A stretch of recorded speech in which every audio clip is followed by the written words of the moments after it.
Сәлем бәріне, бүгін 10-шы сыныптың 13-1 есебін шығаратын боламыз. Бірінші бізге осы формуламен танысып керек. Мына формуланы біз бүгін қолданатын боламыз. Ең бірінші атын шығарайық. Бізде x0 4-ке тең, және де дельта x 0,100-1 тең. Енді бізге ең бірінші оңайлатушы мен сендерге айтайын. Бізге мына x-тан арылу керек бұл есептің жауабы шығу үшін. Мен бірінші екі есепті формулаға қойып шығарамын, қалған екі есептерді бірден формулаға салып шығара беремін. Ең бірінші бізге міне бірдің қасында x болмағаннан кейін біз бір жазып аламыз, қосылған екіні жазамыз. Екінің қасында x бар, сол себепті біз мына формуланы ашамыз.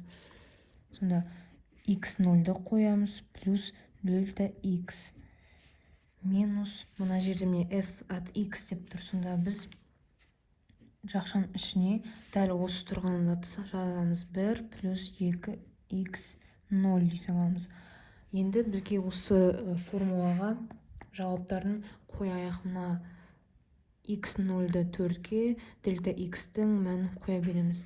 Сонда бізде жауабы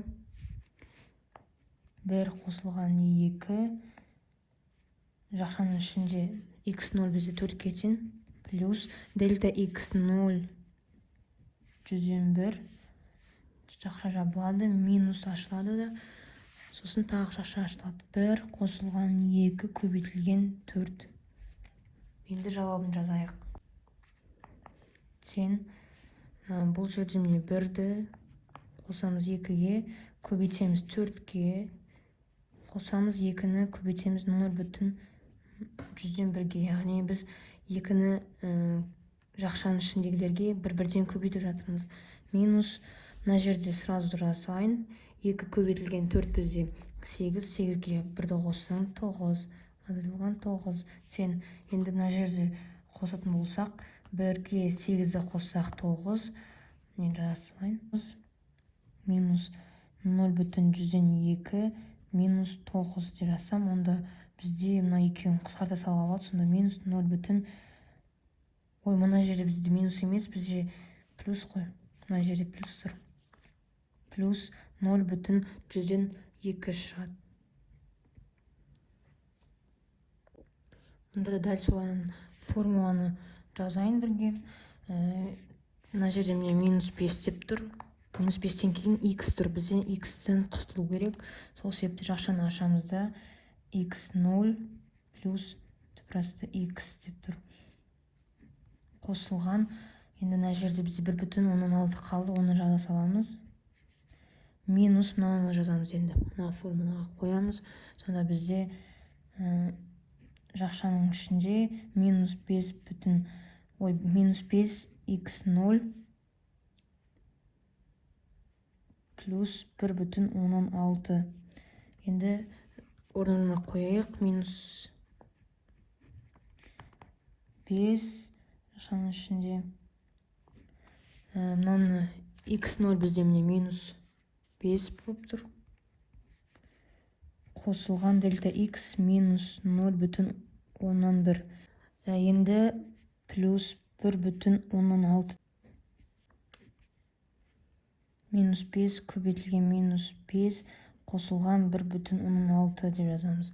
Сонда жауабы бізде минус, ең бірінші бізге мынаның ішіндегісін шығарып алайық. Бізде минус 5, мына жерде минус пен плюс, ол минус қайнап кетеді, минус 0,1 болады. Сонда мына жерде біз жақшаның ішіндегісін сразу жаза салайық. Минус 5,1 шығады.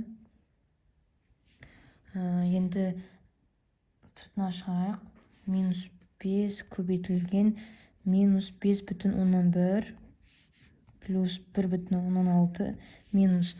Мұнда міне минус 5 көбейтілген минус 5 минус 25. Минус 25-ке 1,16-ны қосқан кезде бізде шығады минус 26,16 болады.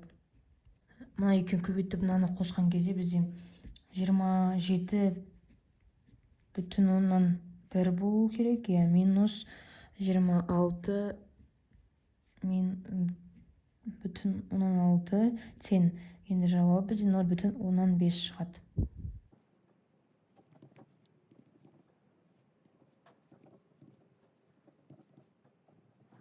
келесі b-ны шығарайық. Бұл жерде мен формулаға бірден қоя салып жаза салайын, формуланы жазбай.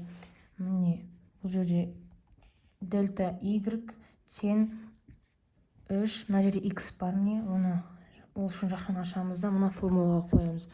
x0 бізде міне 2 қосылған дельта x 0,1 квадрат минус 1 болады. Енді минус мына формуланы қойып жатырмын. Минус f от x деп тұр. Сонда жақын ашамыз. 3 көбейтілген дельта, жай ғана x0-ның квадраты болады. Міне минус 1 тең. Яғни біз мына формулаға қойып жатырмыз. Бізге мына f от x өзі беріп тұр ғой, міне f от x міне қойып жатырмын. Мына x деген бізде x0-ға тең. x0 не 2 квадрат шықты. Енді аша берейін. Сонда мына жерде бізде примерно 4,141 шығып тұр. Яғни мен мына жерде сразу 2-ні 0,11-ге қостым. Ол жерде 2,11 шығады. Квадраттадым, сонда 4,141 шықты. Енді 4,141-дің 3-ке көбейтсек, бізде 13,123 шығады. Минус мына жерде 1 бар. Минус мына жерде 2-ның квадраты бізде 4, 4-ке 3-ті көбейтсек бізде 12, 12-ден 1-ді азайтқан кезде 11 шығады. Сен. Енді мына жерде бізде минус 12 шығады, минус 1 азайтылған минус 11. Енді бізде 13,123 азайтылған 12 болса, онда жауабы бізде 1,123 шығады. Келесі в-сында бізде дәл солайынан мен сразу формулаға сала берейін. 0,15. Мұнда міне x тұр, сонда біз сразу формулаға қоямыз. Сонда x0-ді қоямыз, минус 3 минус 0,13. Яғни мына жерде бізде плюс тұр ғой, плюс пен минус мына жердегі минус қайнала кетеді, сонда 0,13. Жақша жабылады, оның сыртында квадрат бар, міне тұр. Минус f от x деп тұр. Мына дәл осын жаза саламыз. 0,15 x-ті орнына, бірақ біз нені қоямыз? Біз бірақ минус 3-ті қоямыз, яғни x0-ді қоямыз. x0-дің квадратын. Сонда 0,15 көбейтілген 10,189 шығады мына жерде. Яғни минус 3 азайтылған 0,13 бізде минус 3,13 шықса, оны квадраттаймыз, сонда осы мән шығады. Минус, онда минус 3-тің квадраты минус болғанмен де 9-ға тең болады.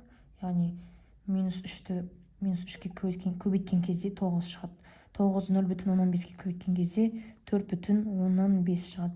Енді мынаны көбейтеміз, сосын азайтқан кезде 0,945.